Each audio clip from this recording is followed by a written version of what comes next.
Madinah Institute for Leadership and Entrepreneurship, MILE. Thank you.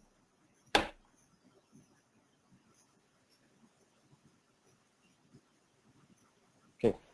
أعوذ بالله من الشيطان الرجيم بسم الله الرحمن الرحيم رب اشرح لي صدري ويسر لي أمري واحلل عقدة من لساني يفقهوا قولي. I welcome you all to this very interesting and groundbreaking webinar on relationship of eating on leading.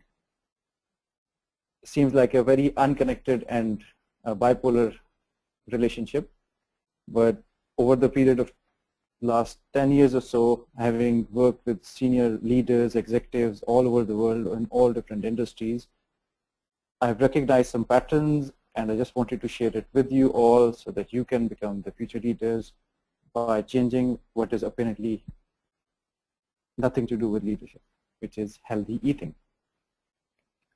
Now, Einstein defined insanity as doing the same thing over and over again and expecting different results. Doing the same thing over and over again and expecting different results. Einstein defined that as insanity, but we do that every day. Are we insane? We eat unhealthy stuff every day. We have bad sleeping habits. We struggle to wake up early in the morning. We tend to get tired after lunch. We feel sleepy.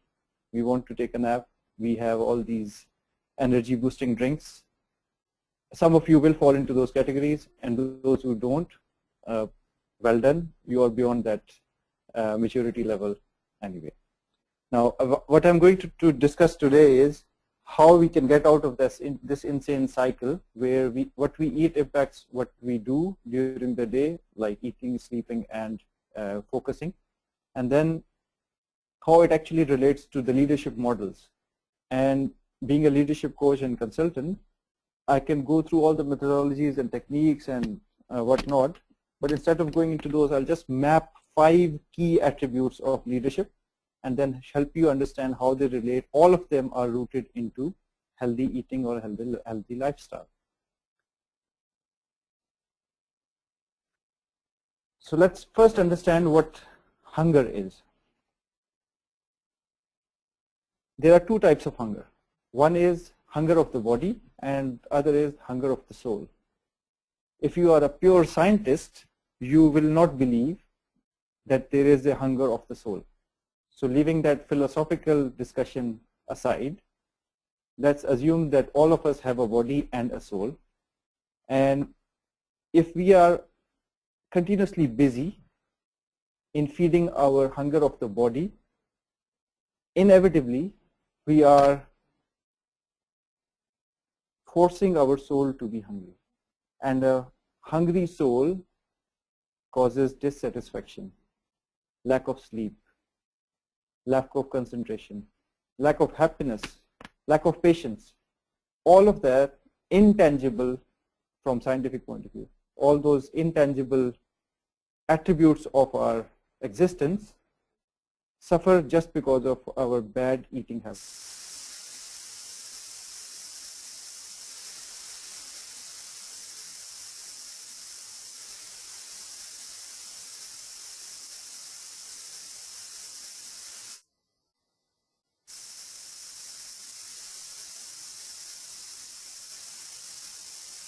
So we always start going into this aspect called reflection. And reflection is one of the most important things any human being can do, especially in this very fast-paced life. And I'll share a few bits on that in a few minutes. So hunger of the body we fulfill by eating, drinking, sleeping, and exercising, because even going to the gym is also, we are fulfilling the hunger of the body. Hunger of the soul is a bit different. For Muslims, it's praying, reflecting, contemplating, zikr, tahajjud, and all these introspection and extroversion, times that we spend and think about our purpose of life, the existence, and ultimately the purpose of life on earth. And there are many philosophies, many religions, all focus, majority of them focus on the purpose of life. And based on that, let's quickly do an activity. What does this picture remind you of? What does this tell you? So in your chat window, can you type the answer to what do you see on the screen? How does it relate to hunger of the body and hunger of the soul? Folks, there's a chat box on your webinar console on the right side of your webinar console at the bottom. You can type your comments on it, and I will read them over on your behalf.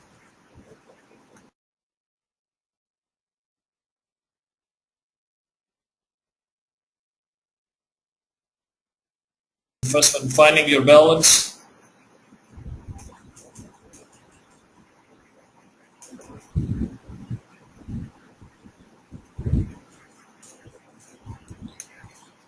Being in balance.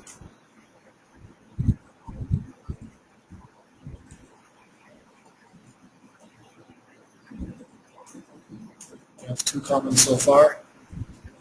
Okay, we have balancing materialistic world with the spiritual world. Okay, yeah, we're getting there. Good.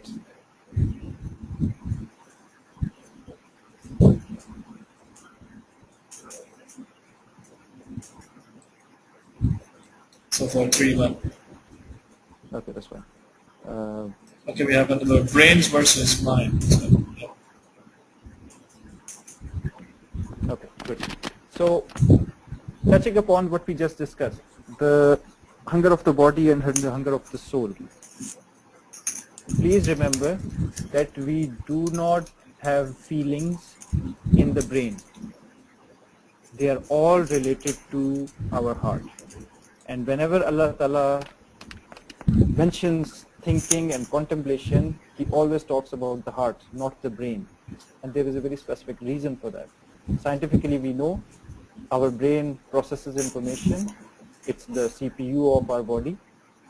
But it's actually the heart that drives up our existence. Without going into too much philosophy in there, please do remember that we have to take care of our heart and our brain. But heart can only find peace when we quench the hunger of our soul. When we get tired, our brain is getting tired, it needs a sleep, everything else happens. But that's hunger of the body. For quenching the hunger of the soul, we need to take care of our heart. And the state of our heart defines the state of our happiness and satisfaction. And that all leads to key leadership attributes, which we're going to in the next section. So having described what hunger is, let's quickly jump into leading and how eating and what types of good eating are. So 5 habits of effective eating that we'll go through are managing time, thinking and reflecting, sleeping, disciplining, and decision making. We'll go through each of these in a few minutes. Let's just try to reflect. These are 5 habits of effective eating. Okay? And then we'll later on see how they relate to the leadership styles. The first one, how do healthy eaters manage time? So this draws our attention to any healthy person, any person who really manages their eating. They have to discipline their hours of eating, and they need to prioritize what they eat, when they eat, and how much they eat. So management of their time is dependent on the discipline they have. For example, having breakfast, a very thorough, healthy breakfast early in the morning, and then having lunch at a very specific time, for example, immediately before Zuhr, and a light meal at Maghrib time, let's say. So these healthy eaters manage their time and with discipline, and the discipline drives what they eat and how they eat it. So the priority is not whenever you have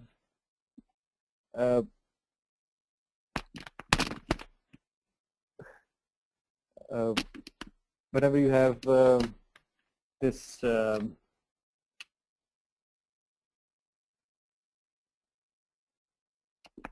this discipline issue. Okay. Next one is, how do healthy eaters think and reflect? The healthy eating and reflection are directly related, and they are all to do with the second order impacts. I hope some of you have seen this. I'll give you a quick example. When we see a symptom, most of the time we do not know the root cause. When we gain more knowledge and more wisdom, then we start recognizing root causes by looking at the symptoms, but we need a lot of attention in that. Unless you think and reflect, you can never gain that wisdom to really identify the root causes based on the symptoms. What I mean by that is, second order impacts are, simple example from eating perspective. When we eat unhealthy food, it is apparently fun, and we are having, let's say, a social gathering where some friends get together or colleagues get together. They have a nice mandi or something, pizza or burgers, whatnot, and you have a cold drink with that. It feels okay. It's quite interesting, and it's a normal social norm to have such a meal. But in actual fact, there is a second order impact of that. The symptom was that you ate some unhealthy food, but the root cause and the ultimate outcome of that comes later. How does that relate? Let's quickly go through the structure of sugar. And this is very, very important. Please, if you are going to take anything from today's webinar, it's this section. 3 key things we need to understand on how sugar plays a role in preventing us from becoming leaders. Okay, here it goes. Sugar consists of 2 key molecules. One is glucose and other is fructose. Nature created this glucose and fructose in balance. For example, sugar cane, if you have ever had a chance to have it live, fresh sugar cane, it has carbohydrates, it has fats, it has fiber, everything is in balance, and you can't have it too much because your teeth will get tired. So it's quite difficult to chew. Now, nature put it in such a balance, and sugarcane is the only thing in this world, only vegetation in this world that has both carbohydrates and fat together in one vegetation. There is no other fruit or vegetable in this world that has fat and carbohydrate together. So to balance it out, Allah Ta'ala put fiber in there as well so that we can absorb it and we don't eat too much of it. Glucose is needed for life. Our muscles use it, lungs, heart, brain. Most of it's the purpose, the existence of our cells is dependent on glucose. Unless we have glucose, we will die. As simple as that. So the most important component of sugar, first one, is glucose. That's fine. But fructose, the other molecule in there, it can only be absorbed by one organ in our body. Neither muscles, nor lungs, nor brain, nor heart, nor any other part of the body can absorb fructose. It's only the liver. Please remember, it's only the liver that can absorb fructose. Why is it important and how it relates to leadership? We'll go to that in a minute. Too much fructose destroys the liver. Now, I'll show you a picture in a minute. What do you see on the screen? How do you think it relates to what we've just discussed? The slide on the screen says outcomes of chronic liver diseases. What do you think relates to, what does this picture show you?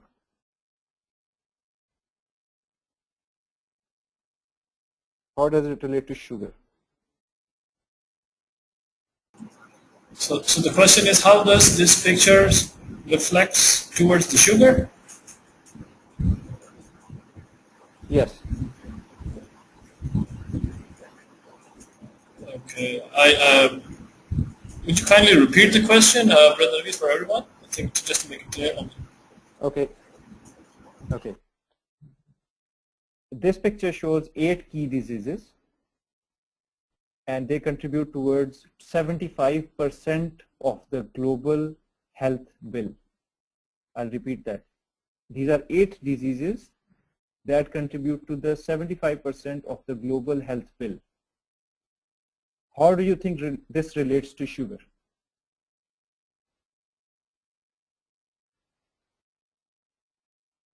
Are there any diseases that are rooted in sugar?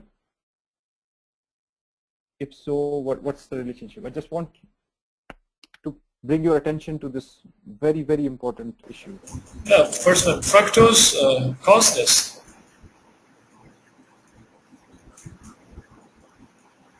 Okay, yeah, that could be one. Fructose not properly utilized by our body. Mm-hmm.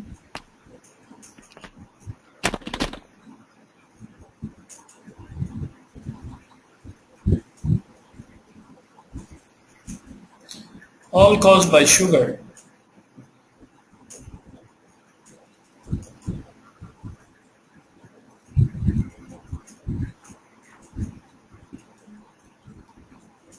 Sugar is the root cause. Same. Fructose, the sweet poison. That's a good one.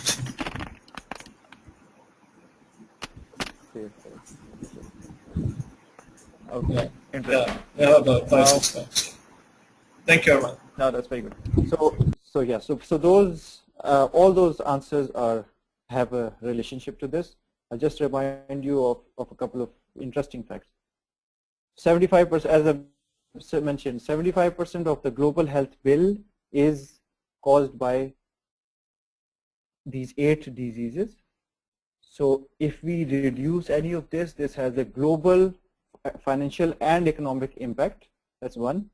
Number 2, all of these are rooted in sugar, because sugar has fructose, and we have so much sugar in our diet that our liver wears out. Our liver wears out because we have a lot of sugar which has a lot of fructose in it, right?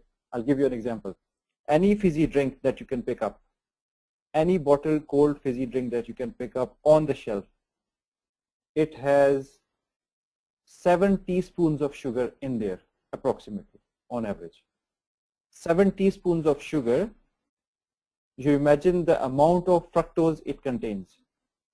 When we have that much fructose, our liver stays busy, and when our liver stays busy for longer periods of time, it wears out. It is a very strong component of our body, but we ruin it over a period of time. That's why you don't see diabetes in teenagers initially. By the time they reach 20, 25, and the age is coming earlier, the age cycle is getting shorter, it is because the consumption of sugar is increasing over time. And that is having an impact on how we learn, how we pay attention to things, how we think, how we reflect, and how we lead organizations. Okay, we'll go to further details later on. How do healthy eaters sleep?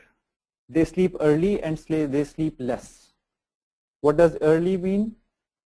As a sunnah is to go to sleep after Isha. What we do right now in this consumerist society is we tend to stay up till late. When we stay up till late, we end up eating something which is generally junk to just have fun. And when we have junk at that stage of the night, so let's say 10 o'clock or 11 o'clock, and then there is a growing trend of this shisha, all of these have an impact on our sleep. And when we can't sleep well, we can't concentrate and we can't think well. And when we can't think well, the next day you will not be productive. So eating less won't be an option. When you eat so much junk, including caffeine, sugar, and that much salt, you're ultimately ruining your sleep. And if you ruin your sleep, that means your attention span for the next day will be low, and you will not feel 100%. And when you're not feeling 100%, your decision making will go down, the quality of your decision making. So we'll touch upon that later on. So healthy eaters have to sleep early, and to make them sleep early, they have to eat less and eat appropriate things only, meaning no sugar or caffeine about 2 hours before sleeping time. Okay, so for us, very simple. After Maghrib, no sugar and no caffeine. Okay. Next one. How do healthy eaters concentrate? They are very proactive. They are and not reactive at all. For example, when we are tempted by these fast foods, we are very reactive. Many people have developed these diseases over time, where when they pass through any famous fast food chains, or they just walk across and they can see the logos and the colorful pictures on them, and they smell the smell of the frying stuff, even fries, they cannot resist, and they cannot handle their urge to have that junk food. And they have it every day. Having it occasionally is fine, but controlling your reaction to all these senses of color, smell, and taste, that's how healthy eaters concentrate. They need to make sure that they are not tempted into it. They manage their hunger by making sure they have healthy stuff when they leave home, or when they are driving towards work, or at lunch breaks as well. We can come into that a bit later as well. Next is, how do healthy eaters make decisions? Now this is interesting, and I had to think quite a lot to map this one. We have 4 key models of decision making. You have a consult decision, where the leader consults the team members on how what the team members think about an idea or a question or a challenge, and still the leader makes a decision.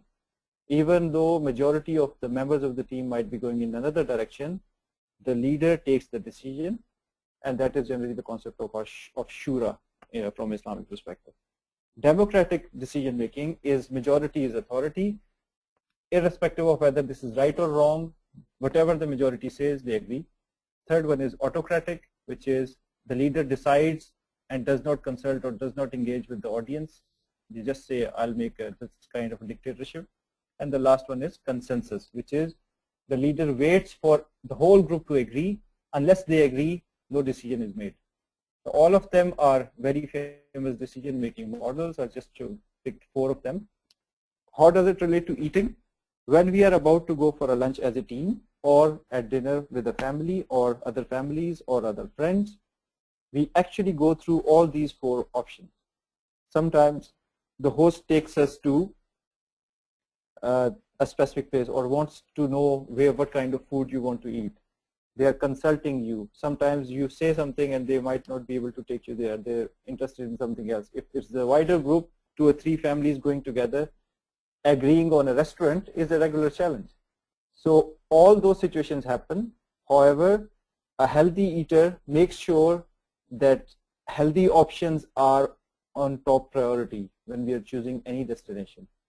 How the decision making happens, they have the skill to steer the whole group towards healthy options rather than going for a junk meal option. Okay. And with that, we'll just have a quick activity. Now, you must have seen these cigarette boxes which say smoking kills, and there are warning, smoking can kill you, or cigarettes cause cancer, and cigarettes cause fatal lung disease. All these are on the boxes and people still buy them. But there is a very strong regulation by taxation, by having ads, by preventing people to have them in public spaces. All those things are happening just to prevent people from having cigarettes. Why? Because it causes lung cancer, and it is a very bad disease to have, okay, in simple words. So, and it has overall global economic burden as well. So what you see on the screen is some of the examples. Now, do you think cigarette smoking is more harmful than sugar? I just need one yes or no for that. Do you think cigarette smoking is more harmful than sugar? Than having too much sugar? Okay. If you can type your answers in the chat boxes. No. Normally, if you feel like this, yes. Both harmful.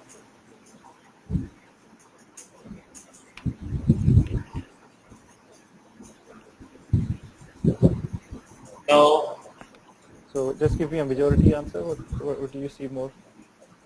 I think majority if you go, then it's no. Okay. So again, this is you need statistics and detailed data for this. The current data that I have collected and based on the research from University of California's professors as well. Right now, sugar or diseases based on sugar or consumption of sugar have overtaken the harmful impacts on the global society as compared to cigarettes. So having sugar is a bigger issue than having cigarettes right now. And the reason is the obesity is on the rise. United States is the most obese nation. UK is the second most obese nation. And there are other countries and economies that are struggling with that.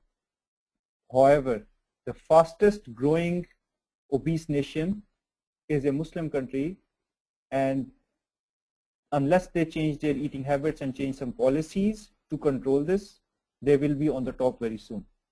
And the country is United Arab Emirates, UAE. Why? Because of the consumption of those unhealthy drinks, especially the fizzy black drinks, having too much junk food, all these kinds of fast foods at the wrong times, eating too late, all those things are contributing to the obesity endemic. Just as we have policies for controlling cigarettes, we need policies for sugar intake. Unfortunately, you see the boxes of cigarettes tell you about smoking can kill you and it can cause cancers and all those things. The sugar or sugary drinks and sugary food, they are sold in such nice packaging that everybody gets attracted to them instead of knowing the fact. All these useless drinks that just cause obesity are sold on a wider scale, and it's just as a part of our life now. So that policy has to come into place where people can prevent themselves from having all those diseases that we mentioned earlier. Now, the last section, the most important one, how does this all relate to leadership? We have touched upon it in a few bits, but the most important is how eating leads to leading. How eating leads to leading. And I'll compare the attributes. Interestingly, remember I showed the 5 habits of effective eating? They are exactly the same as 5 habits of effective leading. 100% match. Can you imagine? Effective leaders, if you see any effective leader in this world, they will always have these 5 attributes or 5 habits in them. Unless they have this, they will never be on the top.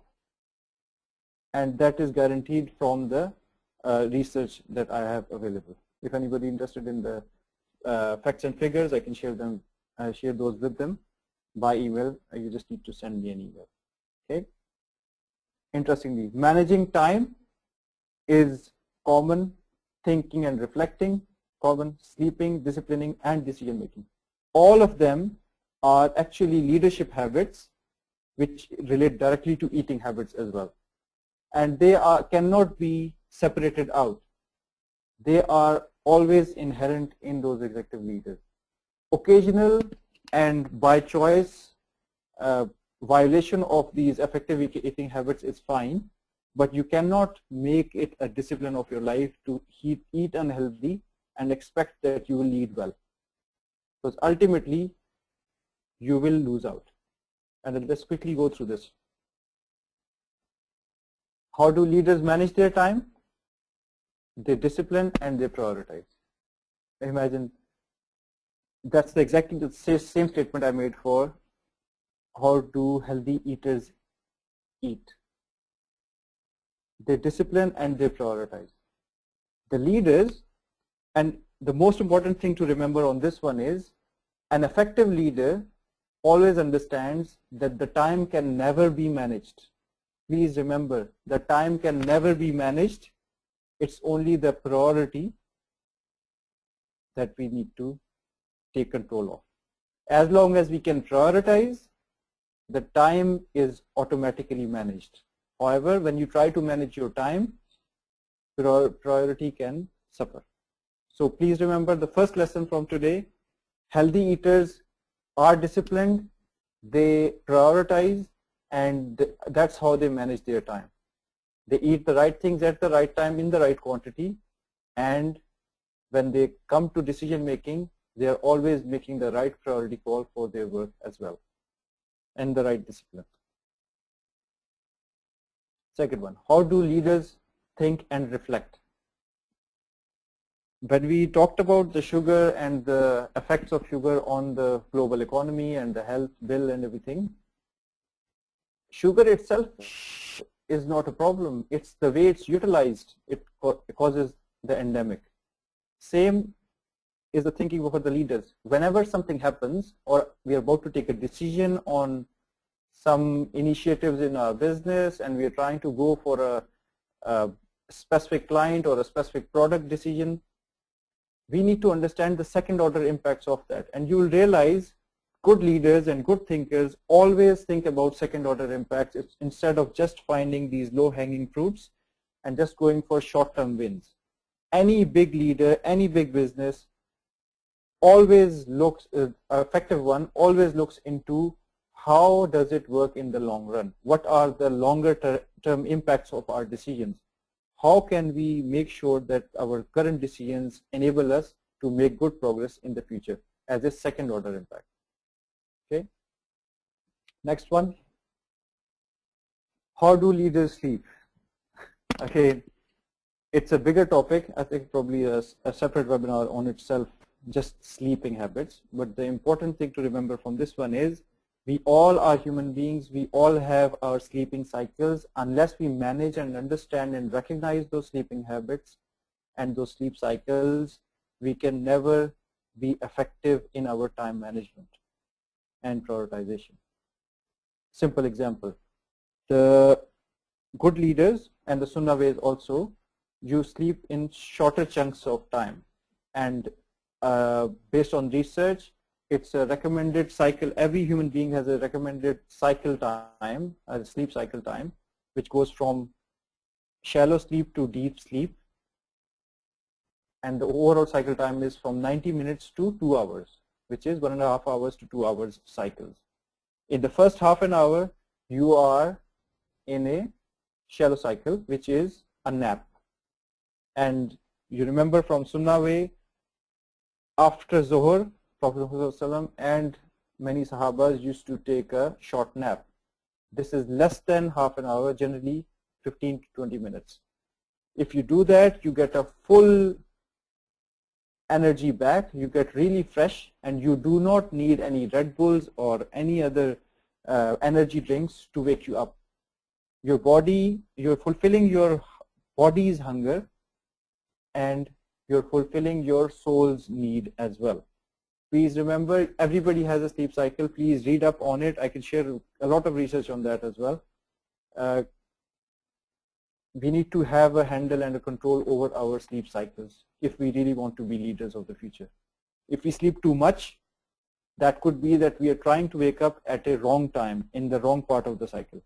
Please remember, if you are going into the deep sleep after half an hour, if you try to wake up during the deep sleep and the cycle is not complete, you will feel really tired, even more tired than you were before.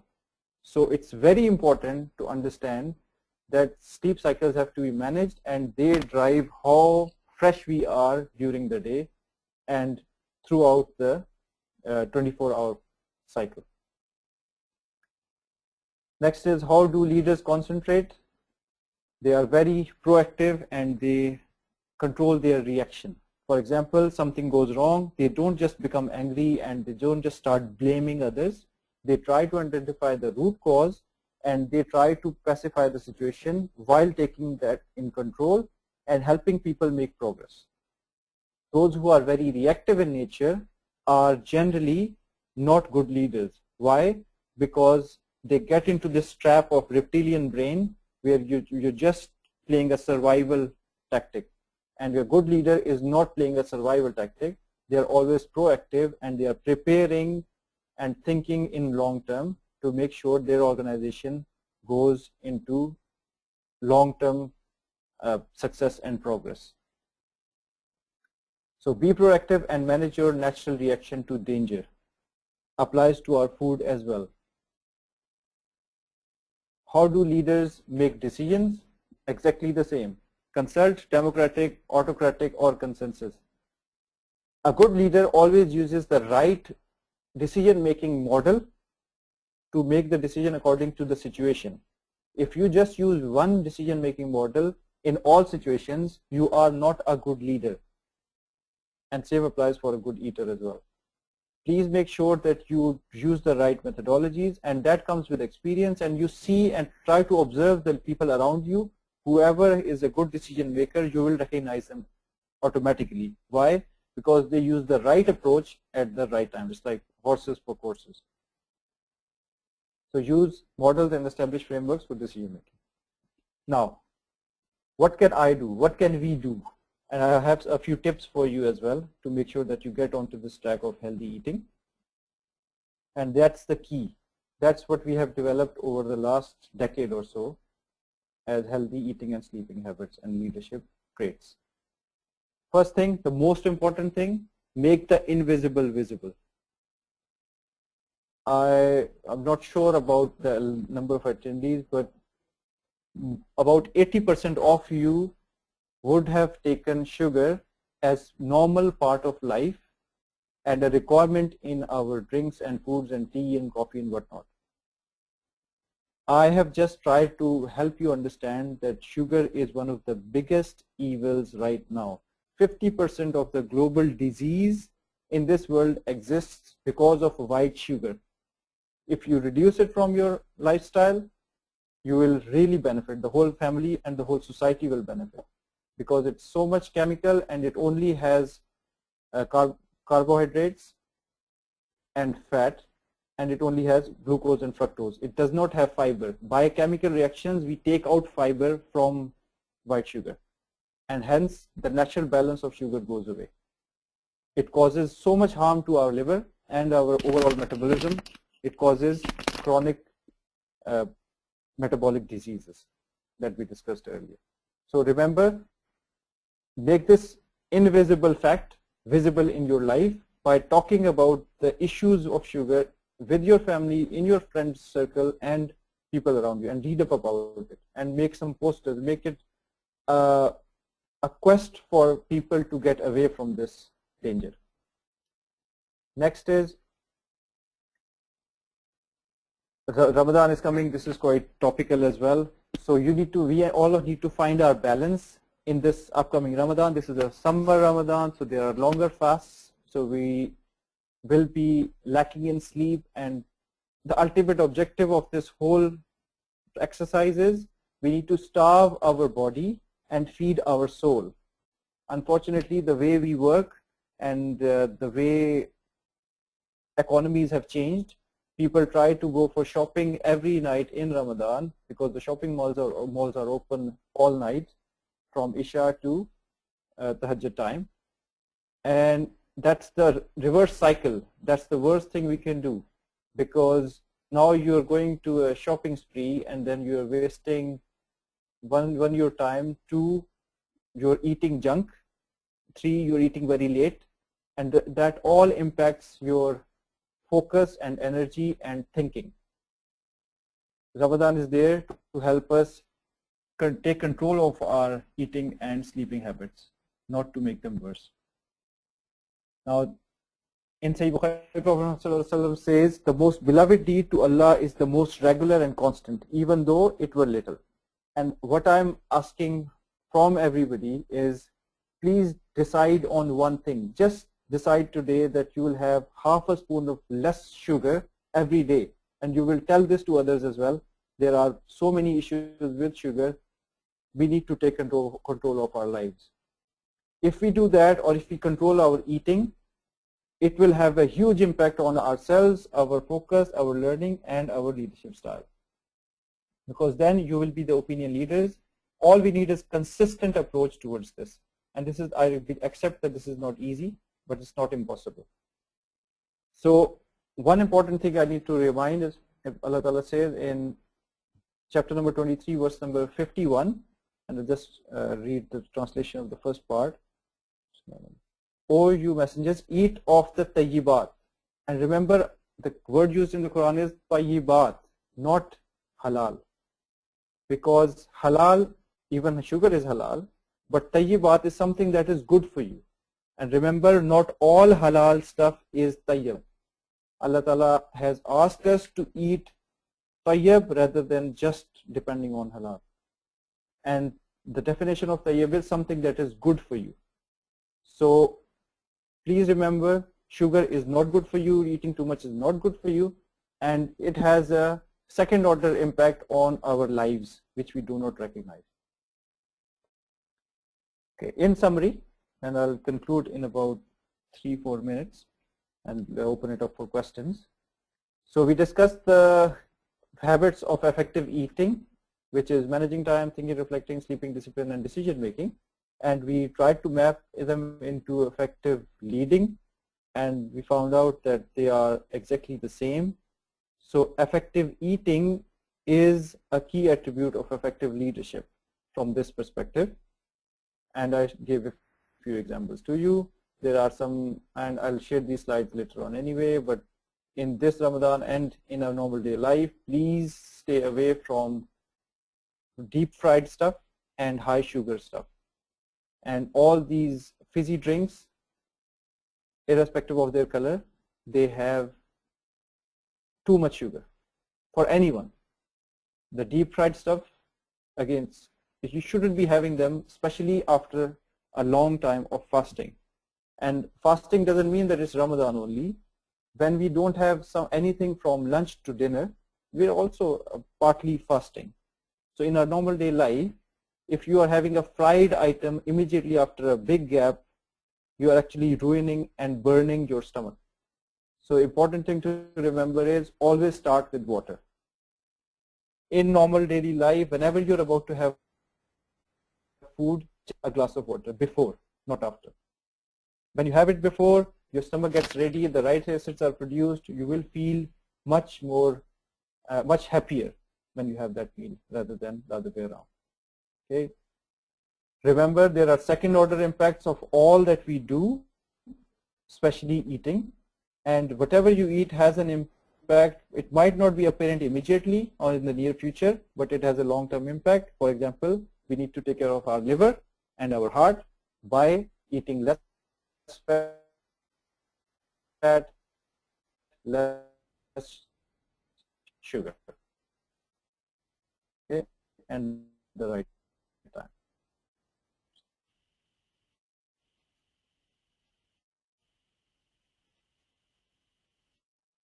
And I've come adaptation from Einstein's. I've just and in my opinion. Why? Because we try to say that this Ramadan I'll lose weight, or oh, my life is not settled down, or I'm getting fatter. But then we eat the same way, we drink the same way, we have all those wrong ingredients in place. We keep doing the same thing over and over again, but we expect that the obesity will not grow. So we need to take control of that. Okay, with that I'll conclude, inshallah, and Brother Ali, if we can, I'm open for questions for the next few minutes.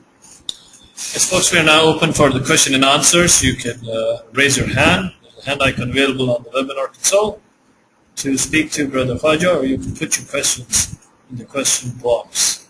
And and I will be happy to read them over on their behalf. We have a caller who has raised their hand. We have Brother Ahmed Sharab. Brother, could you please introduce yourself and ask a question? Assalamu alaikum wa rahmatullah. Can you hear me? Wa alaikum assalam wa rahmatullah. Yes, we can hear you, brother. Thank you very much for this wonderful presentation. This is Dr. Ahmed Sharab. I am a consultant pediatrician and also CEO of PMA Healthcare. I just want to thank you for this great webinars and for this presentation, for the tips and for the healthy tips you mentioned in your presentation. I want to share with you one note about Red Bull and those energy drinks. Yes. Recently, all researchers make it clear that they are bad for health. They harm the health. They don't have any energy at all. They cannot generate energy. They cannot motivate you to do anything. They are just drinks. They are only drinks. I just want to add this because you mentioned the energy drinks in your presentation. So I will take this chance to raise awareness about this issue. Thank you very much. Jazakallah, that's very important. Yes, everybody has to recognize that not everything that is sold to us is healthy, even if it's called healthy or energy drink. Jazakallah for the comment. Thank you very much, Dr. Ahmed, for bringing this up. So let me move to a question box. There's a couple of interesting questions. Do we have any study about the sleeping times of successful leaders? Sleeping time of successful leaders. Okay, not on my fingertips, but I'll have a look. And we have some details from the Seerah of Caliph Umar and Prophet Muhammad. But from these current executive leaders, I'll try to find this. Actually, there is a very famous book recently called What Leaders Do Before Breakfast.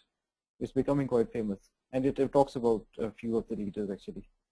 So I'll share the links with you. If you just send me an email at naveed@morphilibrium.com, and I'll be happy to share those details with you. Okay, there's another interesting one. Do you consider CEOs of Coke, Pepsi, and or KFC or McDonald's as disciplined leaders who manage their time effectively and take good, timely decisions? Definitely yes. Why? Because they are into this huge challenge where, irrespective of the product they are selling, their effectiveness is the way global thinking has changed in favor of having all these drinks and all these fast foods. It actually is a global phenomena that has been created by those successful organizations and those leaders. My hope and my wish is all of these people actually go into healthy lifestyle change for people rather than all of this chaotic things.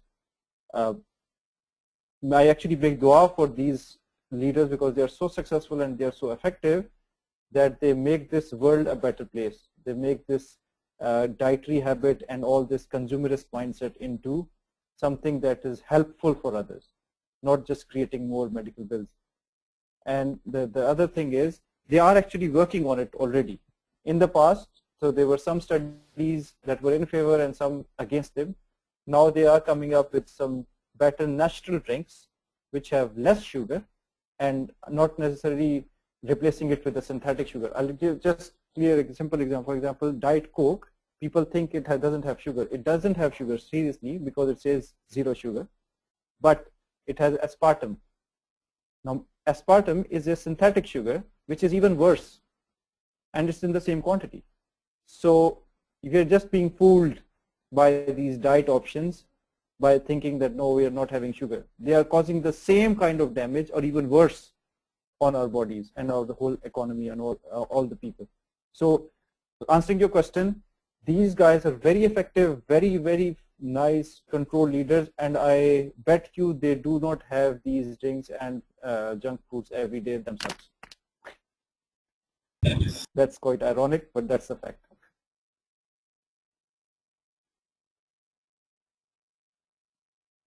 Another question from Brother Javed Atif. Salam, can you provide information about the amount of water which is normally to be dispensed during 24 hours and timing as well? Okay, so instead of just going for one specific number on this, just try to understand this rule. Our body actually is made of water, okay, and when it runs out of water, we feel thirst, and many people try to quench that thirst by having a fizzy drink like a black fizzy something, right? And I'll just quickly share with you what the 3 ingredients of that are, and then I'll come back to the quantity and timing of water. So when you're feeling thirsty, you feel like having a black fizzy drink. It has caffeine to a very high extent, it has a lot of sugar, and it has a lot of salt. The only reason why there is a lot of sugar in there is because it has a lot of salt. And the only reason why it has so much caffeine is to give you a kick, a stimulus. If you think about it, what does this black fizzy drink do to you? Or when I say black, meaning any fizzy drink of this sort. The caffeine by nature forces the body to relieve water. So you would feel that you have to go to the toilet immediately after or very soon when you have this fizzy drink, because caffeine by nature pushes water out of your body. That's one. Now imagine this is one force that is pushing water out of your body. Second part is salt. Salt by nature makes you thirsty. So in one side, caffeine is pushing you to lose water, and from salt you're feeling more thirsty. And sugar is just there to, I would simply say, kill you, but not that far. It's there to make the taste nice, because salt you can't eat that much anyway. So to cover up for the bad taste of the salt, that much salt, you put so much sugar in. Okay. So all these 3 things combined, you are ruining your liver, you are getting rid of water from your body, and you are going to feel thirsty. What does that mean? After having that drink, you will actually feel thirstier. This can never quench your thirst. Okay. The simple and the sunnah way, which is the most effective way now, and pediatricians are talking about it, is before every meal, we should have 2 glasses of water. Before every meal, preferably 15 minutes before starting to eat. Okay. And from Ramadan, it's ideal. It's actually, alhamdulillah, amazing that when we break our fast with milk or water, and we have a date, for example, we go for Maghrib prayers. That gives us about 15-20 minutes. We come back and we have a meal. That's the ideal way. Unfortunately, many households don't follow this sunnah, and what they do is they break their fast with pakoras or samosa or whatnot, or fried stuff, and then they have a meal, and then they go for salah. So they're eating very quickly, they're not allowing their stomach to settle down, and then they're not producing the right acids in their stomach. So answering your question now, please understand, having about 2 glasses of water before every meal is ideal. Having that, so if you have a breakfast, so when you wake up, have 2 glasses of water, then get ready and then have a breakfast. So that gives you about 15-20 minutes anyway. With lunch, before going for lunch, have 2 glasses of water and then walk to the kitchen or wherever you want to go. Dinner again, when you're leaving office, have 2 glasses of water. That's a very nice way to put it into your normal routine at work and in your professional life. So try to bring that into your discipline. And there are many people who say you need to drink 2 liters of water every day, and there are other studies that say no, you don't need that much, and all those things. Just don't get confused. Bring it into your daily life that you have, whenever you're about to eat anything, just have a glass of water. As simple as that. You will, and please make dua for me when you do that, because you will benefit from this for the rest of your life. Okay? I hope that answers the question. We have Dr. Ahmed Sharaf once again. He's raised his hands. He has a comment. Dr. Ahmed, please, you have unmuted you. Thank you, Mr. Ali. I want to comment on the Pepsi COO question. I want just to raise a question. Why do you think Pepsi Cola company started to sell Aquafina water? Maybe if you rethink it from marketing point of view, you can see Pepsi Cola product is now like a cash cow, but they are considering it strategically. They may afraid that within 10 years or maybe 20 years, nobody on earth will consume Pepsi Cola and such beverages anymore. So they start to prepare their new champion, their new star. So that, and not only Pepsi Cola. Actually, there is several soda companies started to sell water. Not for this. They may not wait for profit from them in time being, but they are preparing this product to be in the future after the soda beverages consuming will decline. Thank you. Yes, no, Jazakallah. And then just on that, it's quite interesting to see how acquisitions are happening. The mergers and acquisitions of smaller bottled water companies. You see any big player is being bought over by these big companies. And that's not only the things that you mentioned, there are other companies as well. The big giants are taking over these small ones so that they can create a monopoly, and the price of the bottled water will increase. So that's another strategy that's being done. But inshallah, there will be good people, good businessmen who will be helping in addressing this challenge, the upcoming challenge. Okay, next. Well, thank you very much, Dr. Ahmed, once again for your question and comment. Well, that's about it, folks. This really brings us towards the end of the webinar. I would like to thank Brother Naveed Khwaja on behalf of MAL for delivering this very interesting and very timely webinar as we are approaching nearing Ramadan. Brother Naveed, any concluding remarks that you would like to give before we can Yes, so this topic is not directly what my company offers. So I'm a management consultant. I help organizations do change management, all those things. But this is purely a gift for you and for the Ummah. Please wake up. Please make sure that you eat well.